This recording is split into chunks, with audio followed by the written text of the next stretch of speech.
Hello everyone, I am Pratiksha. I'm a chartered accountant by profession and I head this finance function at Strata.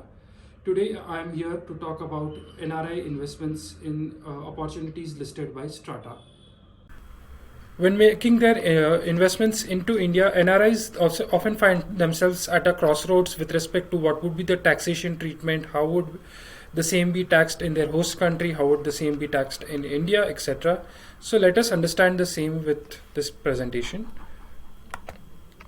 What are your documents that you would require in order to invest in opportunities which are listed by Strata? You would require a PAN card, you would require an address proof, which is your Aadhaar card, driving license, passport, etc., which captures your details of your address in India and also the address of your host country where you're currently based out of. You would also require an Indian bank account, which captures the details in terms of your NRE account or your NRO account or an Indian savings account. What type of bank accounts are accepted in order to receive your capital investments? NRIs can invest through NRI accounts, which are NRE account, NRO account, or a normal savings bank account of a nationalized bank in India.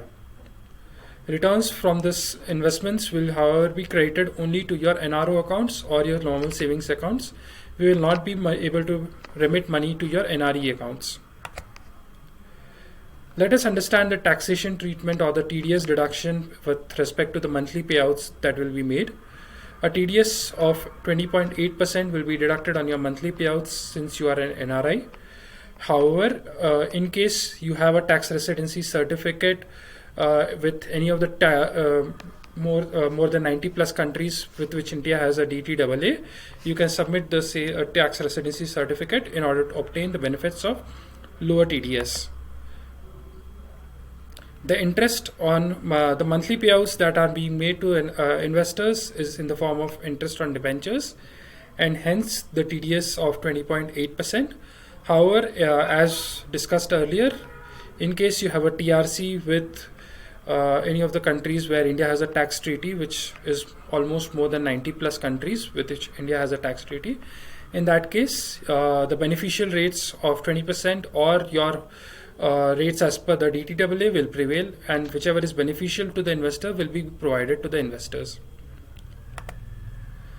Let us understand your taxation implication during exits on your capital gains.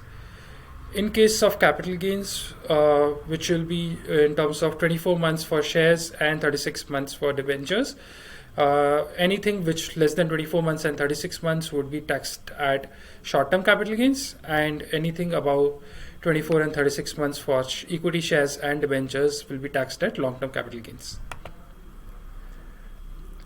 In order to obtain the benefits of lower taxation rate, you need to refer to the DTAA that India has signed up with almost more than 90 plus countries.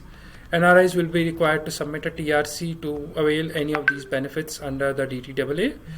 Depending on the country and the benefits, including tax credits, you can even get an exemption from the capital gains in case you're coming from countries which have a 0% taxation as well. Thank you.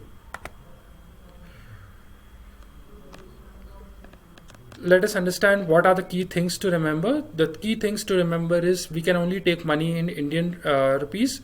We cannot take dollar deposits or overseas foreign currency remittances, and hence we can only take money from NRE accounts or NRO accounts or savings accounts. Persons of Indian origin or overseas citizen of India cannot invest with Strata. I hope that was a useful session for you. In case you have any further questions, feel free to write to us and we shall be glad to assist you further on this.